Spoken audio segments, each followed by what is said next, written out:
मध्य भारत में स्वागत है आपका। मैं हूं आपके साथ रहीम अहमद खान। नजर डालेंगे मध्य प्रदेश और छत्तीसगढ़ की तमाम बड़ी खबरों पर। आगाज हेडलाइंस के साथ करेंगे।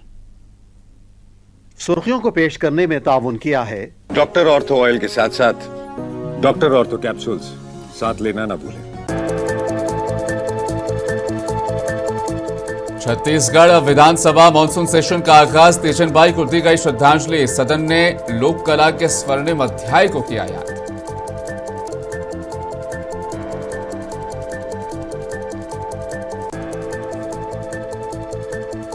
छत्तीसगढ़ विधानसभा का पहला दिन चढ़ा हंगामे की भेंट। कांग्रेस की राम मंदिर चंदा घोटाले पर चर्चा की मांग। स्पीकर रमन सिंह ने की खारिज।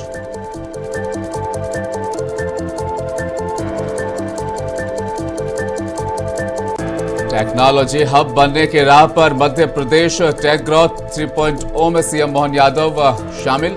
निवेश, इनोवेशन और टेक्नोलॉजी पर दिया जोर।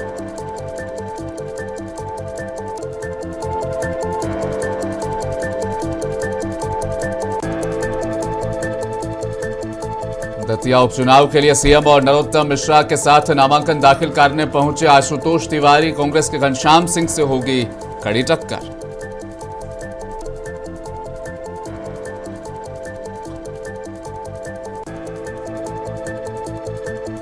नामांकन से पहले घनश्याम सिंह का बड़ा दावा। कहा, हमें रोकने की हो रही है कोशिश। चुनौतियां चाहे जितनी हो, जीत हमारी ही होगी।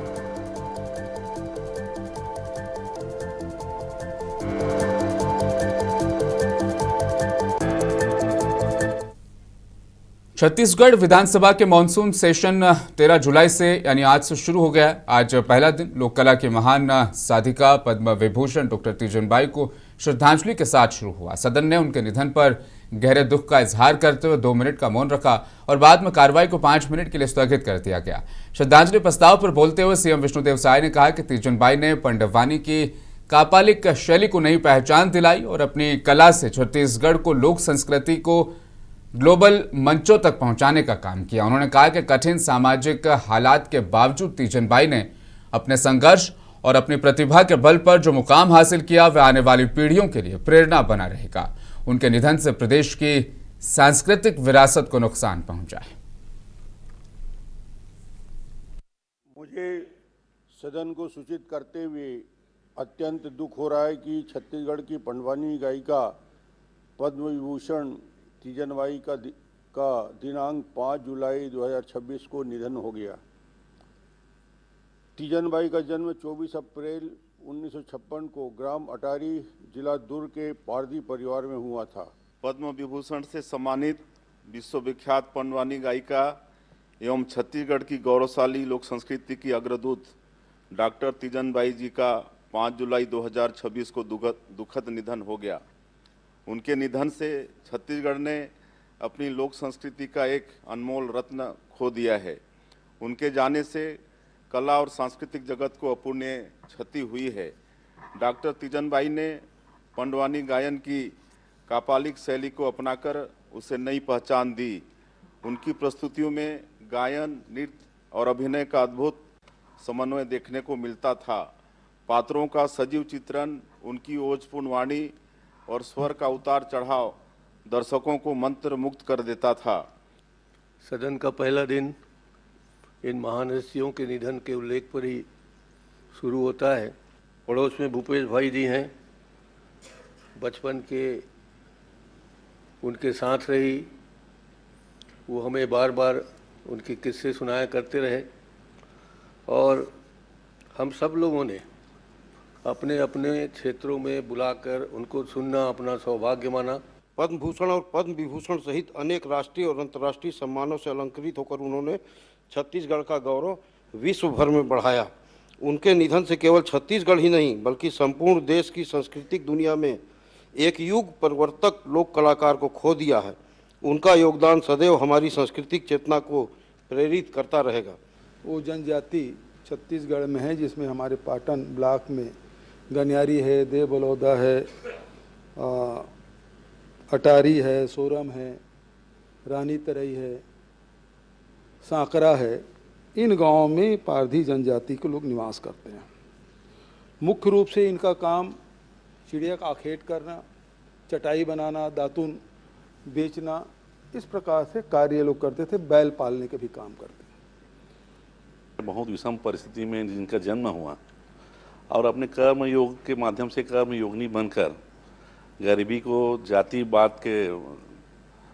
पंथ के भेदभाव को दूर करते हुए सिर्फ दुर्ग नहीं, रायपुर नहीं, भोपाल, मुंबई, दिल्ली और दिल्ली देश सीमा से बाहर देश के 70 से ज़्यादा देशों में उन्होंने छत्तीसगढ़ी भाषा, लोक कला, पांडवनी गायन के माध्यम से उन्होंने शैली को पूरे विश्व में स्थापित किया, जिन्होंने गायन अभिनय से पूरे विश्व को मोहित कर दिया और छत्तीसगढ़ के कला संस्कृति के वृक्ष में सबसे सुंदर फूल, सबसे सुगंधित पुष्प के रूप में उन्होंने पूरी दुनिया में छत्तीसगढ़ के संस्कृति और कला की खुशबू को फैलाया, यहाँ की संस्कृति और कला की सुंदरता से दुनिया को अवगत कराया। करती थी, परंतु हम लोग उस कला में कामयाब नहीं हुए। और उसी तरह मैं जैसे एमपी में मेरे मिस्टर की पोस्टिंग थी। छत्तीसगढ़ विधानसभा में मॉनसून सेशन के पहले दिन विपक्षी दल कांग्रेस ने अयोध्या में राम मंदिर में कथित चढ़ावा चोरी मामले को लेकर चर्चा की मांग की और खूब हंगामा मचाया, जिसके बाद सदन की कार्रवाई दिन भर के लिए स्थगित कर दी गई। छत्तीसगढ़ विधानसभा का मॉनसून सेशन आज से शुरू हुआ। शून्यकाल के दौरान ये मुद्दा उठाते हुए विपक्ष के नेता चरणदास महंत ने कहा कि उन्होंने राम मंदिर में चढ़ावा चोरी के मुद्दे पर चर्चा के लिए कार्य स्थगन प्रस्ताव का नोटिस दिया। महंत ने दावा किया कि करोड़ों श्रद्धालुओं की आस्था के साथ खिलवाड़ हुआ। विधानसभा अध्यक्ष रमन सिंह ने कहा कि उन्हें कांग्रेस सदस्यों से इस मुद्दे पर चर्चा के लिए नोटिस मिले थे, लेकिन उन्होंने इसे खारिज कर दिया क्योंकि मामला छत्तीसगढ़ से जुड़ा हुआ नहीं है। अध्यक्ष के फैसले के बाद कांग्रेस विधायक चर्चा की मांग पर अड़े रहे, जिससे अध्यक्ष को कार्रवाई 5 मिनट के लिए स्थगित करनी पड़ी। जब सदन की कार्रवाई दोबारा शुरू हुई तब विपक्ष ने फिर से यही मुद्दा उठाया और राम मंदिर के चढ़ावे में चोरी का आरोप लगाने वाले पोस्टर भी दिखाए। लगातार हंगामे के बीच अध्यक्ष रमन सिंह ने सदन की कार्रवाई आज दिन भर के लिए अडजर्न कर दी। सदन अडजर्न होने के बाद छत्तीसगढ़ के डिप्टी सीएम अरुण साव ने आज छत्तीसगढ़ विधानसभा सेशन की कार्रवाई पर मीडिया से बात करते हुए कहा, कांग्रेस सदन को सही तरीके से नहीं चलने देना चाहती। जो मुद्दे छत्तीसगढ़ राज्य से जुड़े ही नहीं हैं, उन पर चर्चा की मांग पर अड़े हैं। ये सदन की कार्रवाई के खिलाफ है। राजनीति करने के लिए विधानसभा की कार्यवाही को बाधित करने का काम हमेशा करते हैं। जनहित के मुद्दों पर चर्चा का ये सबसे बड़ा केंद्र है हमारा विधानसभा। वहां की कार्यवाही को अनावश्यक रूप से बाधित करने का काम कांग्रेस के नेताओं ने किया है। ये दुर्भाग्यजनक है। जनता के मुद्दों की यहां चर्चा होनी चाहिए। जो विधानसभा के अधिकार क्षेत्र से बाहर का विषय है, जो राज्य सरकार के विषय से बाहर का काम है, उसे लेकर जिद पर अड़ना और विधानसभा की कार्यवाही को बाधित करना ये दुर्भाग्यजनक है और कांग्रेस पार्टी ये करती आई है और इसीलिए आज कांग्रेस पार्टी हाशिए में जाती जा रही है। देखिए, कांग्रेस पार्टी केवल झूठे और बेबुनियाद आरोप लगाकर भ्रम फैलाने की कोशिश करती है। पूरा छत्तीसगढ़ जानता है कि उन्होंने अपने शासनकाल में छत्तीसगढ़ को अपराध का गढ़ बना दिया था। दोनों हाथ से छत्तीसगढ़ को लूटने का काम किया था। आज राज्य में विष्णु का सुशासन है। यदि किसी तरह की आपराधिक घटना हो रही है तो उस पर त्वरित कार्यवाही हो रही है, कठोर कार्यवाही हो रही है और कानून व्यवस्था की स्थिति पूरी तरह से सरकार के नियंत्रण में है। कांग्रेस पार्टी अनावश्यक रूप से इसे लेकर छत्तीसगढ़ के पूर्व सीएम भूपेश बघेल ने आज सदन की कार्रवाई स्थगित होने के बाद मीडिया से बातचीत में बीजेपी पर जमकर निशाना साधा। उन्होंने कहा, छत्तीसगढ़ विधानसभा में राम मंदिर चंदा चोरी मामले पर चर्चा क्यों नहीं होनी चाहिए। यह मुद्दा छत्तीसगढ़ के सभी राम भक्तों से जुड़ा है। आज शून्यकाल में हमारे नेता प्रतिपक्ष डॉक्टर चरणदास महंत जी ने अयोध्या राम तीर्थ क्षेत्र में जो चंदे की चोरी हुई है, चढ़ावे की चोरी हुई है, उस पे उन्होंने स्थगन प्रस्ताव लाया। आपको याद होगा कि जब रामशिला पूजा कराया गया, गांव-गांव भारतीय जनता पार्टी आरएसएस के लोग जाकर 20,000 गांव में जाके करोड़ों करोड़ रुपया इकट्ठा किए। उस पैसे का आज तक हिसाब नहीं मिला। जब सुप्रीम कोर्ट के आदेश से जब राम मंदिर निर्माण शुरू की गई, तब भी लोगों ने चंदा दिया। छत्तीसगढ़ से भी लाखों लोगों ने करोड़ों रुपए की दान की है, लेकिन निर्माण कार्य में भी शिकायत मिल रही है कि जो निर्माण हुआ उसमें 40% कमीशन लिया गया, और उसके बाद जो करोड़ों श्रद्धालु जाके वहां जो दान दिए हैं, जो चढ़ावा दिए भगवान रामलला को, उसमें डकैती हुई है, जिसमें भारतीय जनता पार्टी आरएसएस के लोग शामिल हैं। और सदन में ये पूछा गया क्या भूपेश बघेल ने भी चंदा दिया है? मैंने कहा हाँ, मैंने दिया है।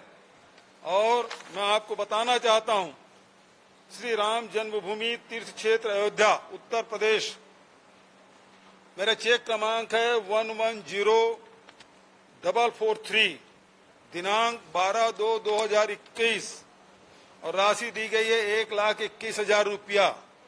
मैंने स्वयं दिया है। मेरे जैसे लाखों लोगों ने।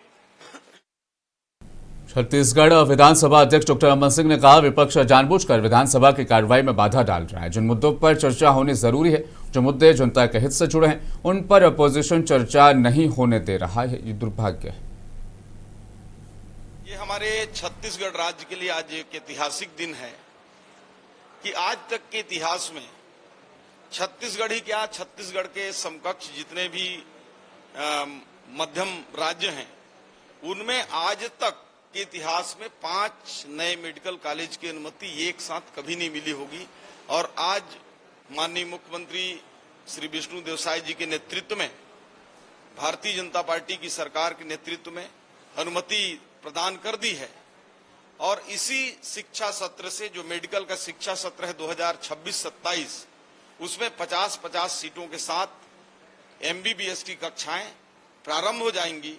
इसके लिए मैं माननीय हमारे केंद्रीय स्वास्थ्य मंत्री श्री जेपी नड्डा जी को भी धन्यवाद देता हूं कि उनके नेतृत्व में न केवल हमारे छत्तीसगढ़ बल्कि पूरे देश में जो चिकित्सा शिक्षा क्षेत्र में लगातार डॉक्टरों की जो पदों का नया सृजन हो रहा है, लगातार देश में पद बढ़ रहे हैं, प्रदेश में बढ़ रहे हैं।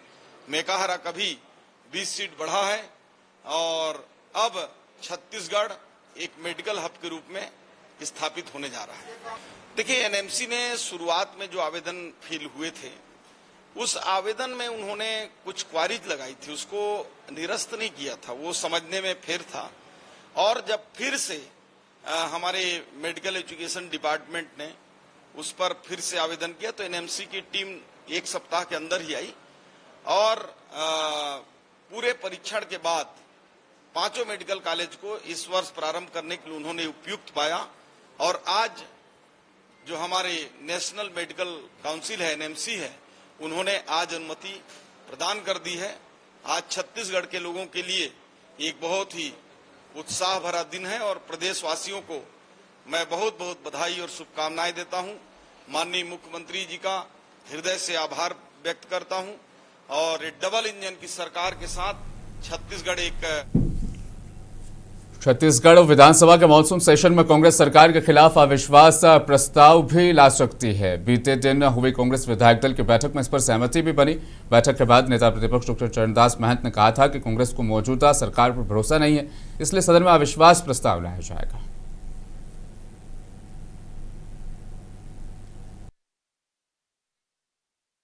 आज कांग्रेस विधायक दल की बैठक रखी गई थी। 2 साथियों को छोड़ के शायद सभी विधायकों ने यहाँ अपनी उपस्थिति दी। आज के बैठक में माननीय हमारे कांग्रेस के अध्यक्ष महोदय दीपक भाई जी आए थे। हमने उन्हें निवेदन किया था, बुलाए थे, क्योंकि संघर्ष का समय है और ये सड़कों पे जो संघर्ष कर रहे हैं उन संघर्षों की भी हमें विधानसभा में ज़रूरत है, इसलिए उन्होंने विशेष कृपा की, यहाँ आए।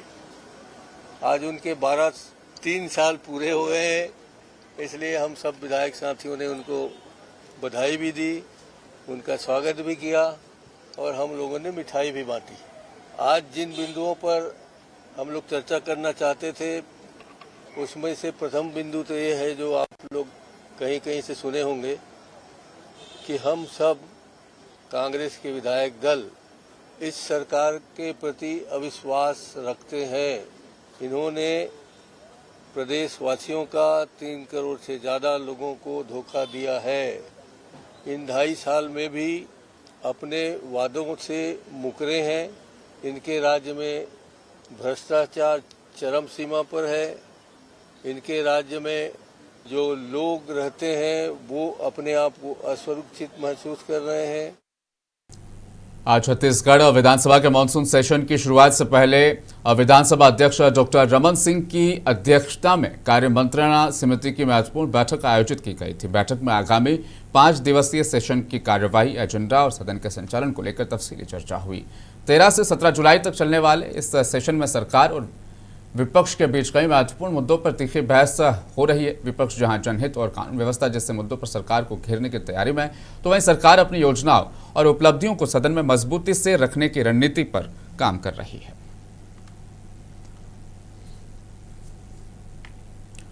मध्य प्रदेश को देश का अगला टेक्नोलॉजी हब बनाने की दिशा में सरकार ने बड़ा कदम बढ़ाया है। भोपाल में आयोजित टेक्ग्रोथ 3.0 कॉन्क्लेव 2026 में सीएम मोहन यादव ने हिस्सा लिया और राज्य में IT, data centre, global capability centre और सेमीकंडक्टर सेक्टर में इन्वेस्टमेंट की नई संभावनाओं को रेखांकित किया। इस दौरान कई अहम एमओयू पर दस्तखत हुए, औद्योगिक परियोजनाओं का लोकार्पण किया गया और इन्वेस्टर्स को मध्य प्रदेश में इन्वेस्टमेंट के लिए इन्वाइट किया गया। मुख्यमंत्री ने कहा कि प्रदेश तेजी से देश का उभरता हुआ टेक्नोलॉजी और इनोवेशन हब बन रहा है।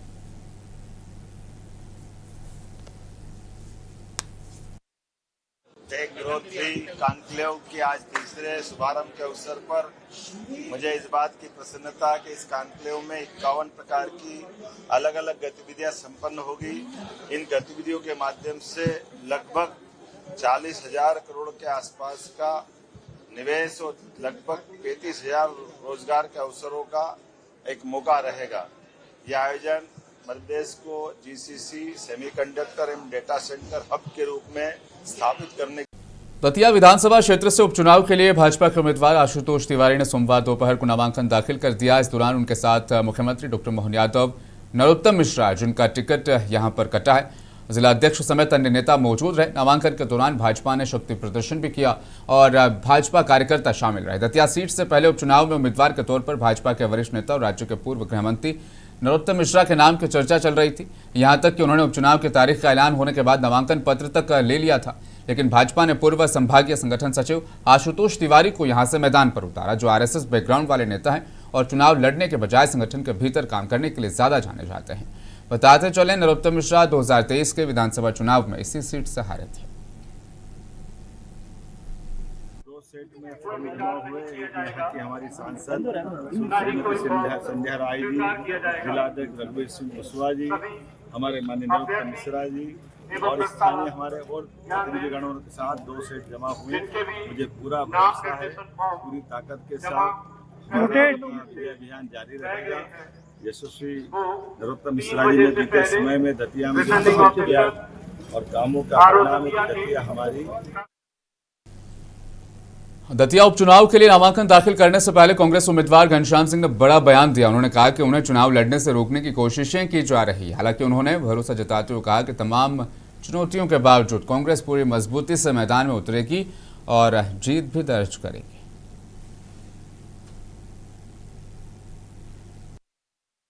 अच्छा लग रहा है, एक चुनौती है सामने।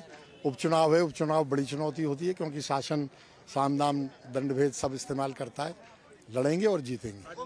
हमारे भी सारे वरिष्ठ नेता हैं, कोई खास चुनौती नहीं, कमजोर कहेंगे, उनसे ज्यादा फर्क नहीं पड़ेगा। आखिर दतिया उपचुनाव को लेकर कांग्रेस अध्यक्ष जीतू पटवारी ने बीजेपी पर तीखा हमला बोला। उन्होंने कहा कि बीजेपी को अपनी मोदी गारंटी, भ्रष्टाचार, बेरोजगारी, बदले की राजनीति और पत्रकारों पर हमलों का जवाब देना होगा। जीतू पटवारी ने दावा किया कि कांग्रेस 25,000 वोटों से यहां पर जीत दर्ज करेगी, जिसके बाद बाकी सभी मुद्दे अपने आप खत्म हो जाएंगे। भारतीय जनता पार्टी मोदी गारंटी का हिसाब देना पड़ेगा, भ्रष्टाचार का देना पड़ेगा, ये जो revenge politics Bharatiya Janata party करती है इसका जवाब देना पड़ेगा। क्यों बच्चे गरीब है, कुपोषित है, बेरोजगार है, इसका उत्तर देना पड़ेगा। क्यों पत्रकारों पे हमले होते हैं, इसका उत्तर देना पड़ेगा। कांग्रेस पार्टी जब 25,000 से जीतेगी तो बाकी चीजें सब खत्म हो जाती हैं। नरोत्तम मिश्रा जी भारतीय जनता पार्टी क्या करते हैं उस पर हमें कोई लेना देना नहीं। हमें इतना पता है कि दतिया की जनता बदलाव की राजनीति की शुरुआत करेगी। मध्य प्रदेश के दतिया उपचुनाव को लेकर सियासी बयानबाजी तेज हो गई है। कांग्रेस नेता दिग्विजय सिंह ने बीजेपी नेता नरोत्तम मिश्रा पर तीखा हमला बोलते हुए कहा कि उनकी पहचान आतंक, अन्याय और अत्याचार से जुड़ी रही है।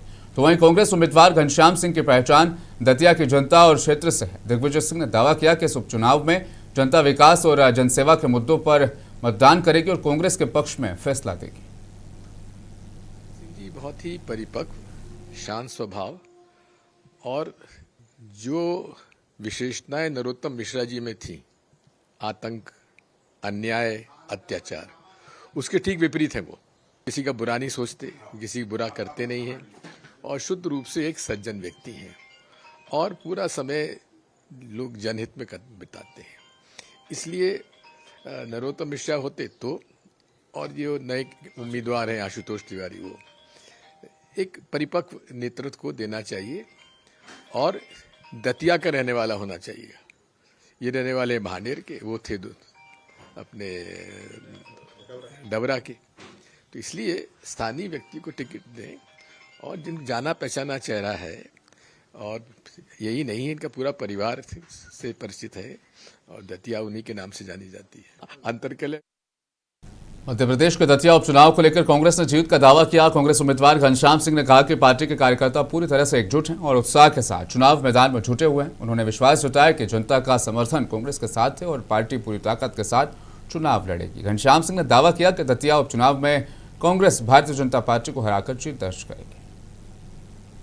आदेश हुआ है तो मैं नामांकन भर रहा हूँ, चुनाव लड़ रहा हूँ और पूरी तैयारी के साथ, पूरे उमंग के साथ हम भारतीय जनता पार्टी को शिकस्त देंगे। नहीं, ये तो बड़ी खुशी की बात है और उपचुनाव है इसमें, क्योंकि सत्ताधारी दल पूरी ताकत झोंकता है और साम दाम दंड भेद इस्तेमाल करता है। इसलिए कांग्रेसियों को भी एकजुट होना चाहिए।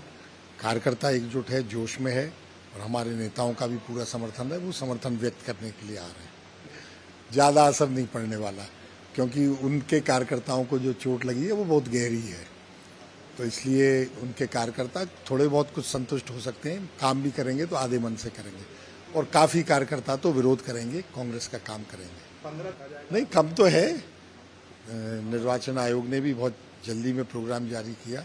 समय छत्तीसगढ़ के मोहल्ला मानपुर अंबागढ़ चौकी जिले के अलंकहार गांव का स्कूल आज भी बुनियादी सुविधाओं के लिए संघर्ष कर रहा है। यहां सभी कक्षाओं के बच्चे एक ही कमरे या छोटे सामुदायिक भवन में पढ़ाई करते हैं और एक ही टीचर उन्हें पढ़ाने को मजबूर है। बारिश के मौसम में हालात और भी बदतर हो जाते हैं जब कक्षा में पानी भर जाता है और पढ़ाई ठप पड़ जाती है। प्रशासन का कहना है कि फंड और मंजूरी मिलने के बाद भी स्कूल भवन और टीचर्स की व्यवस्था की जाएगी, लेकिन फिलहाल बच्चों की उम्मीदें ही उनका सबसे बड़ा सहारा है।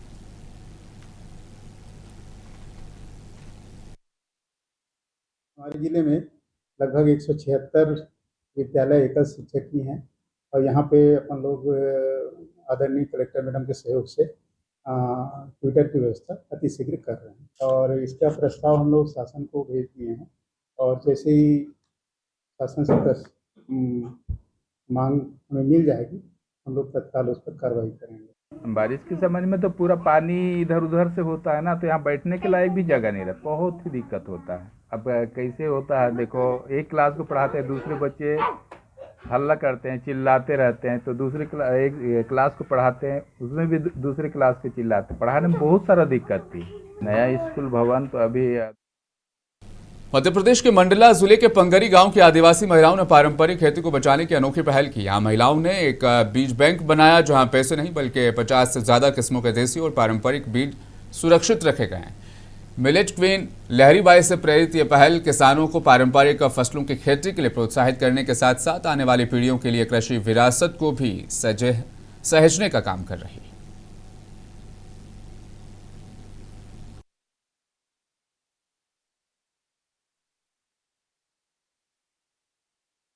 ये बीज बैंक के नाम से चला रहे हैं। इसमें कोदो, कुटकी, सामा ऐसे बहुत प्रकार के बीज है जो विलुप्त हो गया है, नहीं चला रहे हैं। तो हम इसको चलाना चाहते हैं और मतलब आगे मतलब जो मंडला जिला में दिखाना चाहते हैं कि ये वाला बीज खत्म हो गया है, तो हम इसको फिर से इसका उपचार कर रहे हैं। बैंक बीज यानी सदस्य हैं यहाँ पर 12 सदस्य यानी कि बैंक बीज चला रहे हैं। बिगर खाद की है, बिना रासायनिक खाद की है। ये रासायनिक खाद वाले बीमार पड़ते हैं और इसमें नहीं पड़ते। ये कोदो, कुटकी, गेहूँ, ज्वार, बाजरा। मध्य भारत में फिलहाल बस इतना ही। दीजिए इजाजत, बने रहें मुंसिफ टीवी के साथ।